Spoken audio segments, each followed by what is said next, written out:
오베데돔과 그의 온 집에 복을 주시니라. 아멘.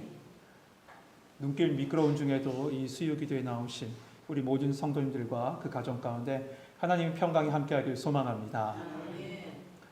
사람은 누구나 실수를 합니다. 네, 맞습니다. 실수를 하죠. 저 또한 실수를 많이 합니다. 그러나 실수를 반복하면 나도 모르는 사이에 그 실수가 습관이 돼서 우리는 그 실수가 습관이 돼서 매일 살아갑니다. 그러므로 그 실수를 줄여야 되는 것은 맞는 이야기인 것 같아요. 그렇다면 우리는 언제 가장 많이 실수를 할까요? 준비가 부족할 때 혹은 정성과 관심이 부족할 때 많이들 실수를 합니다. 그런데 이런 것도 실수의 이유가 되지만요. 더 많은 실수의 이유와 그리고 그로 인한 커다란 파장이 있는 때가 언제인가 살펴보면 바로 성공한 직후에 우리는 많은 실수를 합니다. 성공을 맛보고 나서 실수를 많이 하게 된다는 겁니다. 성공한 후에 이 모든 것이 다 하나님의 은혜입니다. 하나님의 선물입니다. 라고 고백하면 하나님께서 그에게 더 큰 은혜를 주실 것 같은데 우리는 그렇지 못하고 대부분의 사람들은 그 성공이 자기 의인 줄 알고 자기 공로인 줄 알고 그렇게 살아가요. 그러다 보면 하나님의 반드시 이야기하심이 있어요. 누가복음 12장에 보면 어리석은 부자가 나옵니다. 그 부자는 추수한 후에 이렇게 말하죠. 내 영혼아, 내가 여러 해 동안 쓸 물건을 많이 쌓아두었으니 평안히 쉬고 먹고 마시고 즐기자. 내가 열심히 살았다. 그러니 성공을 거뒀다. 이제 먹고 마시고 즐기면 돼. 그때 하나님께서 뭐라고 말씀하십니까? 누가복음 12장 10절, 20절에 이렇게 말씀합니다. 하나님이 이르시되 어리석은 자여 오늘 밤에 내 영혼을 도로 찾으리니 그러면 내가 준비한 것이 누구의 것이 되겠느냐 하셨습니다. 성도 여러분 기억합시다. 우리의 삶의 모든 것 다 하나님의 은혜입니다. 그런데 이걸 놓치면 안 됩니다. 그런데 이것을 놓치고 나서 나에게 주어진 모든 것이 자신의 능력인 양 살아갈 때가 많다는 거죠. 그때 우리는 실수하게 된다는 거예요. 하나님 앞에서나 사람 앞에서 말이에요. 오늘 다윗도 그랬어요. 오늘 본문의 다윗도 그렇습니다. 북이스라엘 백성들이 다윗 앞에 나와 이렇게 얘기합니다. 우리의 왕이 되어 주십시오. 당신은 우리의 목자며 우리의 주권자입니다. 이렇게 고백합니다. 이 말씀은 뭡니까? 다윗에게 주셨던 약속이 이루어진 게 아니에요. 25년 전 그에게 기름 부으면서 통일왕국의 왕이 될 것이다 라고 하신 그 약속이 그 순간에 이루어진 겁니다. 그리고 왕으로 온전하게 세워진 겁니다. 거기에 여호수아 이래 약 400년 동안 정복하지 못했던 땅이 있죠. 어디입니까? 예루살렘이에요. 그 예루살렘을 단번에 정복하게 하나님께서 하시고 그 성을 갖다 다윗성이라고 불러 그곳에서 다윗이 통치하기 시작해요. 400년 동안 정복하지 못한 땅을 단 한순간에 성경은 단 한 절로 기록하고 있어요. 단 한순간에 그곳을 정복해요. 또한 대외적으로는 어떻습니까? 두로왕 히람이라는 사람이 있어요. 무역으로 유명한 그 항구 두로가 있는데 그 왕 히람, 경제적으로 부유한 그 땅이 다윗을 위해서 자신을 위해서 성을 지을 재료뿐만 아니라 고급 인력까지 파견할 정도로 다윗과 함께한 그 나라는 대외적으로 큰 영향력을 미쳤던 나라였습니다. 그리고 그토록 이스라엘을 괴롭혔던 블레셋과의 전투에서 매번 다윗이 이기지 않습니까? 그 밖에도 성경 말씀해 보니까 그의 집이 번성했다라고까지 했어요. 번성하게 돼요. 이처럼 대내적 정치, 경제, 사회 그 모든 것뿐만 아니라 대외적 외교, 군사력까지 든든하게 세워지는 모습을 보게 되죠. 그런데 다윗은 알았어요. 이처럼 다윗이 점점 강해지고 백성들과 다른 나라들에게서 높여 세워지는 것은 다 하나님이 하신 것. 그리고 하나님이 자기와 함께 하시기 때문에 이런 일이 이루어진 것. 그것은 다윗이 알았어요. 그래서 우리 지난 2주간 이런 말씀으로 같이 제목으로 나눴죠. 임마누엘 그리고 알았더라. 하나님이 함께 하신 걸 알았어요. 하나님이 함께 하신 걸 알았어요. 그런데 이렇게 모든 것이 순리대로 잘 풀려감에도 불구하고 다윗의 마음에 여전히 한 가지 남아있는 것이 있었어요. 숙제 같은 거죠. 그것이 뭘까? 하나님의 언약궤입니다. 하나님의 언약궤. 다윗의 수건 사업이었어요. 하나님의 언약궤가 방치되어 있었는데 그것을 다시 가져오고자 하는 다윗의 강한 열망이 있었습니다. 이 다윗의 마음을 가장 잘 알려주는 말씀이 시편 132편에 나옵니다. 그 말씀을 제가 읽으면 이렇습니다. 132편 3절에서부터 5절에 이렇게 말씀합니다. 내가 내 장막집에 들어가지 아니하며 내 침상에 오르지 아니하고 내 눈으로 잠들게 하지 아니하며 내 눈꺼풀로 졸게 하지 아니하기를 여호와의 초소 곧 야곱의 전능자의 성막을 발견하기까지 하리라 하였느니라. 이 시가 뭡니까? 하나님의 성막을 내 눈으로 보기까지 난 자지도 졸지도 않겠다. 이 말이 뭐예요? 나 정말로 하나님의 성막을 갈망한다. 하나님의 언약궤가 이 다윗성으로 올라오길 갈망한다. 그런 얘기예요. 다윗은 이토록 하나님의 그 성막이 다시 언약궤가 다시 옮겨오길 열망했어요. 그렇다면 여러분, 하나님의 언약궤가 뭐길래 이토록 다윗은 열망하고 바랬고 다윗성으로 그 안으로 옮겨오길 원했던 것일까요? 성경은 이 언약궤에 대해서 이렇게 말합니다. 2절 같이 한번 읽어보죠. 오늘 본문 2절입니다. 같이 읽겠습니다. 시작.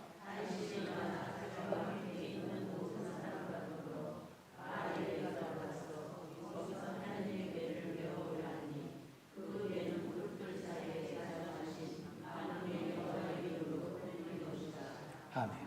여기서 아주 중요한 말씀이 나와요. 2절 하반절에 보면 그 궤는 그룹들 사이에 좌정하신 만군의 여호와의 이름으로 불린 것이라. 그룹들 사이에 좌정하시니라는 말씀이 나오죠. 여러분, 그룹들 사이, 그 그룹들 사이는 모세오경에 보면 어디를 얘기하냐면 속죄소를 말합니다. 속죄소. 그런데 하나님께서 속죄소에서 무엇을 하시겠다라고 얘기했냐면 첫 번째로 출애굽기 25장 20절에 이렇게 말씀해요. 거기서 내가 너와 만나고 속죄소 위 곧 증거궤 위에 있는 두 그룹 사이에서 내가 이스라엘 자손을 위하여 내게 명령할 모든 일을 내게 이르리라. 하나님께서 속죄소에서 이스라엘을 만나주시겠다요. 그 속죄소는 하나님과의 만남의 장이었어요. 또한 속죄소는 대제사장이 1년에 단 한 차례 대속죄일에 속죄의 피를 가지고 들어가서 그곳에 그 피를 뿌려 이스라엘 죄악을 씻는 자리이기도 합니다. 결국 속죄소는 무엇인가? 하나님을 만나는 장이었고 죄가 씻김받고 회복되고 하나님과 화목을 이루는 곳이 바로 속죄소였어요. 그렇다면 이 속죄소가 누구를 나타내는지 우리는 분명히 알 수 있습니다. 누구를 나타내죠? 맞습니다. 예수 그리스도를 나타내요. 맞아요. 예수님은 하나님께로 나아가는 유일한 길입니다. 예수님 말씀하셨죠. 내가 곧 길이요 진리요 생명이니 나로 말미암지 않고는 아버지께로 올 자가 있다 없다? 없느니라. 없다라고 했어요. 하나님께 나아간 유일한 길이에요. 또한 예수 보혈로 우리의 모든 죄가 씻김받고 회복되며 하나님과 화목을 이룰 수 있습니다. 그래서 우리는 예수 그리스도를 믿고 붙잡고 나의 성진한 예수님을 주인으로 모시지 않습니까? 그런데 여러분, 거기에 더 나아가서 교회는 주의 몸된 교회라고 했어요. 주의 몸된 교회. 그러므로 주의 몸된 교회 안에, 우리 청교회 안에 이 예배 가운데 하나님과의 만남이 있고 이 교회 안에 회복의 은총이 있을 줄 믿습니다. 그래서 매번 저는 이렇게 기도합니다. 하나님, 우리 교회가 하나님을 만나는 만남이 장이 되게 해주세요. 모든 예배 가운데 우리 모든 성도 그냥 왔다 돌아가지 말고 하나님을 만나는 만남이 장이 되게 하시고 실로암 목가가 되게 하여 주셔서 만남과 치유와 회복이 있는 은혜의 동산이 되게 해주십시오. 여러분, 이런 우리 교회 될 수 있도록 기도해 주시기 바랍니다. 이처럼 하나님의 임재와 예수 그리스도를 예표하는 하나님의 교회, 언약궤를 예루살렘으로 옮겨오는 건 하나님이 우리의 주인이십니다. 하나님이 왕이십니다라는 믿음의 고백이 담겨져 있는 겁니다. 또한 그의 나라, 그러니까 다윗의 나라는 메시아 왕국, 하나님께서 주인 되신 왕국, 메시아 왕국을 예표하는 것도 말씀해요. 그렇기 때문에 사람이 세운 왕으로 대표하는 한 사람이 있죠. 다윗 전에 누구였습니까? 사울. 맞아요. 사람이 세운 왕 사울. 그가 왕으로 있을 때는 하나님의 언약궤에 대해서 언급조차 되지 않습니다. 그러나 다윗은 제일 먼저 갈망하고 바랬던 것이 바로 하나님의 언약궤가 그 나라 중심에 서는 걸 원했어요. 이렇게 하나님의 임재를 갈망했던 다윗은 정성스레 이 언약궤가 하나님의 성 다윗성으로 옮겨올 준비를 합니다. 우선 1절 보면 이스라엘 백성 몇만 명을 준비합니까? 네, 맞아요. 3만 명을 준비해요. 그 동원하죠. 그리고 그들로 바알레 유다에 있었던 언약궤를 옮겨오는 자리에 함께하게 해요. 여기서 바알레 유다는 기랏 여아림과 같은 말, 그러니까 기랏 여아림의 다른 언어예요. 기랏 여아림에 이 블레셋에 뺏겼던 언약궤가 소를 통해서 베세메스로 왔다가 베세메스 사람들이 몰래 봐갖고 많은 사람이 죽죠. 그래서 어디다 옮깁니까? 기란 여아림으로 옮겨놔요. 그 산 위에 있는 기란 여아림. 그 기란 여아림이 오늘 본문에서는 바알레 유다라고 나와 있는 거예요. 바알레 유다에 있는 이 언약궤, 다윗은 그것을 옮겨오기 위해서 또 준비한 것이 있어요. 새 수레를 정성스럽게 준비합니다. 그런 다음에 70여 년 동안 이 언약궤를 모시고 있었던 아비나답의 집 아들들 우사와 야요를 그 수레 앞뒤로 가게 합니다. 이 아들들이라고 했는데 사실 히브리어 원어에 보면요, 이 아들이란 이 단어, 히브리 원어가 아들도 쓰고 손자도 쓰고 중손자도 써요. 그래서 70여 년의 시간이 지났기 때문에 손자나 혹은 증손자 뻘이 됐을 것이다. 그렇게들 얘기합니다. 아무튼 이 아비나답 집 자손들 우사와 야효가 수레 앞뒤로 가게 해요. 그리고 함께한 백성들은 온갖 악기를 가지고 연주합니다.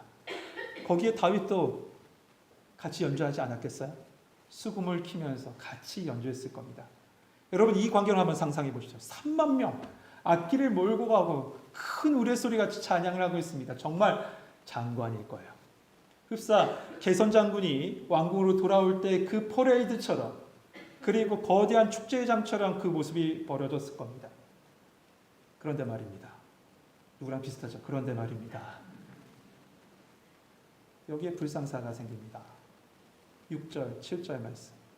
제가 앉아 여러분이 앉아요. 교독하죠. 6절, 7절. 제가 먼저 읽겠습니다. 그들이 나곤의 타작마당에 이르러서는 소들이 뛰므로 울사가 손을 들어 하나님의 궤를 붙들었더니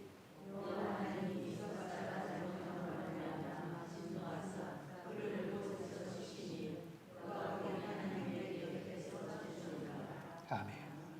나곤의 타작마당에 이르렀을 때 소가 확 뛴 거예요. 갑자기 스톰블 역사인데 확 뛴 겁니다. 그러자 우사가 손을 댄 거죠. 그때 어떻게 돼요? 우사가 그 자리에서 죽습니다. 여러분 이 모습을 어떻게 받아들이십니까?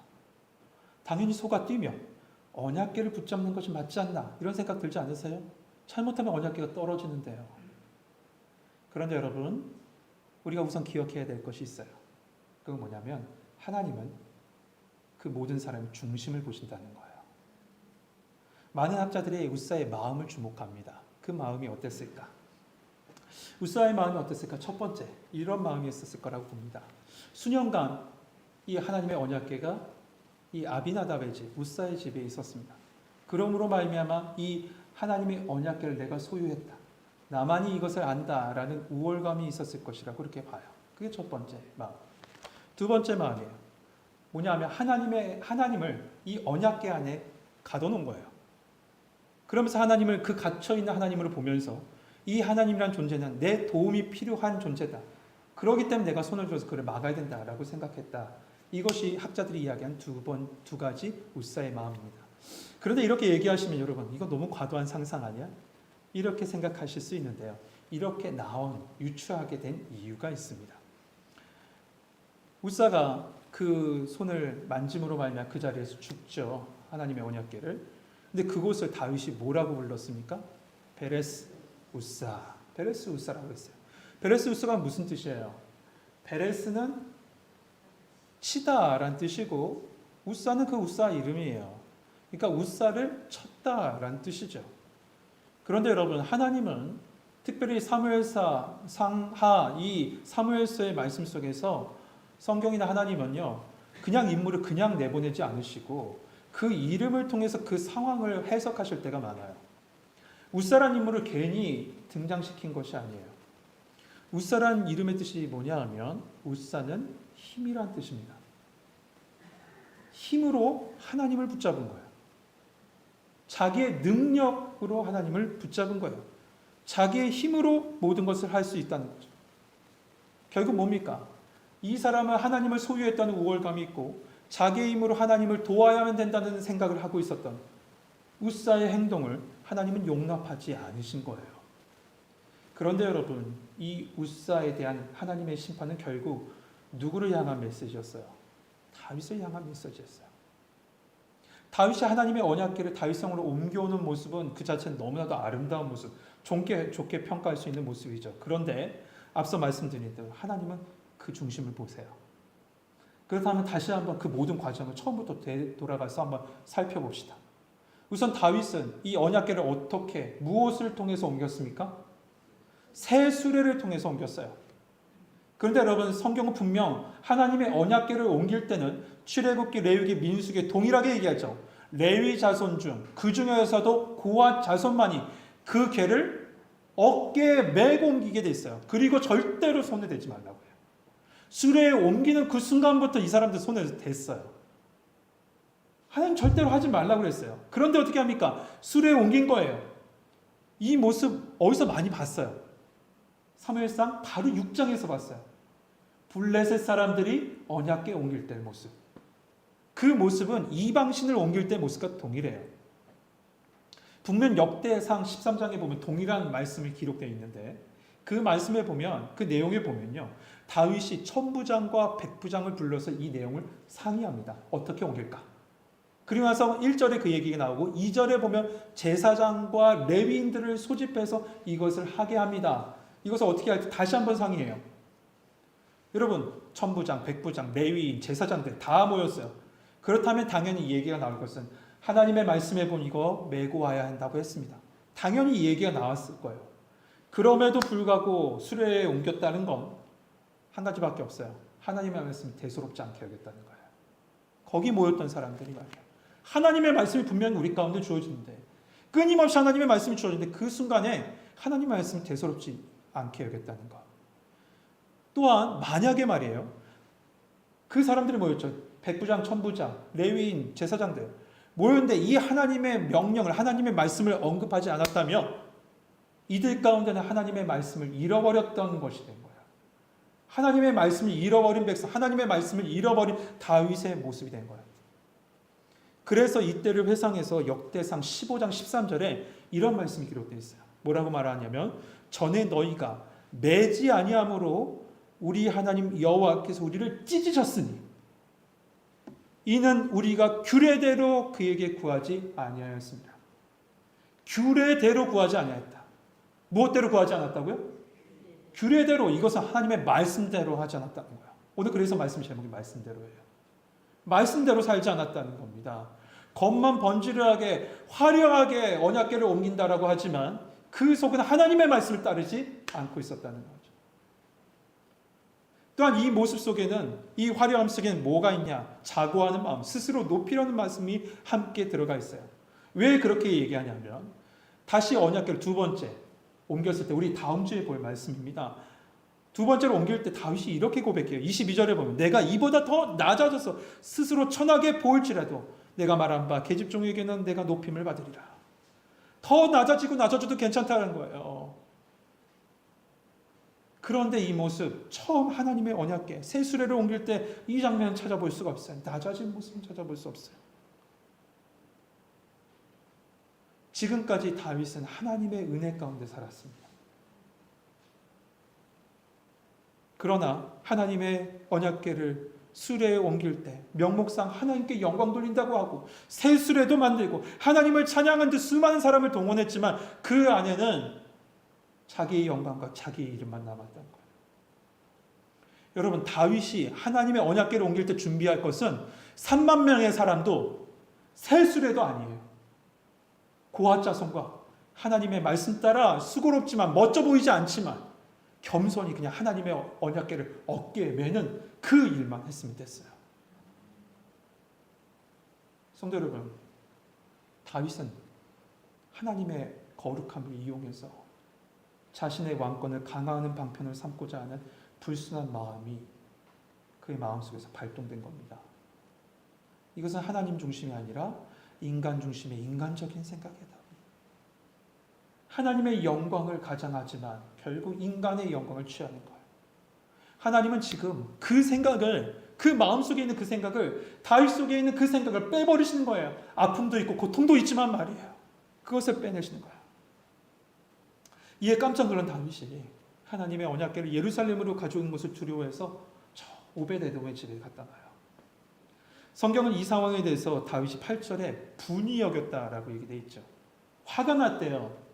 그런데 이 화가 났다는 건 이 한글 성경만 보면 왜 화가 나지? 내가 열심히 이렇게 신앙생활을 했는데 하나님 왜 이러셨어? 라고 화가 났다라고 생각할 수 있지만 언어적으로 보면 그 화가 남이 아니라 두려워했다는 게 더 맞아요. 다윗은 두려워했어요. 그 순간. 하나님의 위험 앞에 두려워했어요. 주일날에도 말씀을 드렸죠. 하나님을 향한 두려움과 놀람은 하나님을 경외함으로부터 시작된다라고요. 그러니까 인간의 시선과 자신의 영광을 생각했던 그 순간에서 이제 다시 두려운 마음이 생기고 하나님을 경외하는 마음으로 하나님을 향해서 다시 돌아보게 된 거죠. 하나님은 이 우사의 죽음을 통해서 다윗을 다시 깨닫게 한 겁니다. 여러분, 어느 글에 보니까 재미있는 문제가 있어서 여러분에게 한번 내볼까 합니다. 갑자기 얼굴이 다 어두워져서 문제를 낼 테니까 참 재밌게 한번 풀어보십시오. 문제가 이거예요. 잘 들어보세요. 아버지가 심부름을 시켰다. 이 심부름은 꼭 해야 한다. 어떻게 하는 것이 가장 지혜로울까? 심부름을 시켰어요. 그런데 꼭 해야 돼요. 그럼 어떻게 하는 게 가장 지혜로울까? 여러분 주관식을 싫어하니 객관식으로 얘기하겠습니다. 첫 번째 1번 말로 할 때 한다. 2번 조금 얻어맞고 한다. 3번 많이 얻어맞고 한다. 4번 끝내 버티다가 쫓겨난다. 여러분 정답 몇 번이에요? 1번이죠. 당연히 두말할 것이 1번이잖아요. 근데 1번으로 사는 사람은 별로 없다는 게 우리의 현실이에요. 1번으로 사는 사람이 없대요. 4번 같이 도무지 소망이 없는 사람, 그런 존재도 있지만 뜻밖에도 많은 사람들은 많이 얻어맞고 한대요. 우리의 모습만 봐도 그렇지 않습니까? 사랑하는 성도 여러분, 우리가 무언가 이루기 시작하면 내가 무엇인가 된 것처럼 생각합니다. 다윗도 그의 모든 것이 대내외적으로 가정부터 나라, 국가적으로 커지자 그 순간 자기가 무엇이 된 것처럼 하나님께 영광을 돌린다고 하지만 그 속에는 자기의 영광이 더 많이 드러나 있었어요. 이런 무엇인가 된 것처럼 하는 행동이 신앙 속에서 드러난다니까. 그것은 뭡니까? 경건한 척하면서 하나님의 영광을 말하지만 그 속에 썩어 있어요. 하나님의 영광이 아니라 나의 영광을 계속 생각해요. 복음을 말하면서 복음이 아닌 삶을 살고 하나님의 영광을 드러나지 않아. 예수의 이름이 드러나지 않아요. 이렇게 하나님을 잃어버린 채 죄에 무감각한 걸, 그것은 진실로 하나님을 경외하는 마음을 잊어버렸기 때문에, 그리고 그 시선이 내 중심을 향하기 때문에 그렇습니다. 그런데 여러분, 계속 언급한 거지만 하나님은 우리의 중심을 보십니다.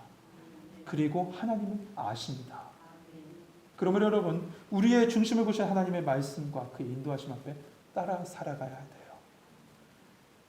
다윗이 돌아보니 결국은 그거 아니었습니까? 규례대로 하지 못했구나. 말씀대로 살지 못했구나. 내가 하나님의 영광을 돌린다고 3만 명을 동원하고 세수레를 하고 엄청난 악기를 동원해서 찬양을 했지만 결국 그것 또한 하나님의 말씀대로 살지 않는 거였다. 하나님의 말씀대로 살지 않는 거. 여러분, 신령과 진정으로 주님께 나아가는 성도들에게 소망합니다. 우리가 매일 예배마다 고백하잖아요. 신령과 진정으로 예배하기를 원합니다. 진짜 신령과 진정으로 예배하냐는 거예요. 신령과 진정으로 예배하는 자. 그리고 나된 거 진정으로 하나님의 은혜라고 고백할 수 있게 되길 소망해요.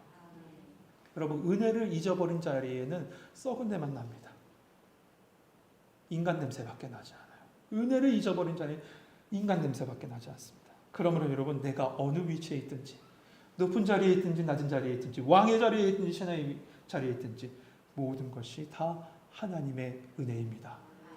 믿음으로 고백하시고 말씀 따라 사시길 소망합니다. 사람 앞에 속이려고 하지 마십시오. 하나님 앞에 속이려고 하지 마십시오. 사람 앞에 속임을 속여 내가 스스로 경건한 척 할 수 있지만 하나님은 다 아신다는 것. 그 중심을 보신 하나님 앞에 신령과 진정으로 나아갈 수 있는 성도들 되시길 주님의 이름으로 축복합니다. 우리 찬송가 300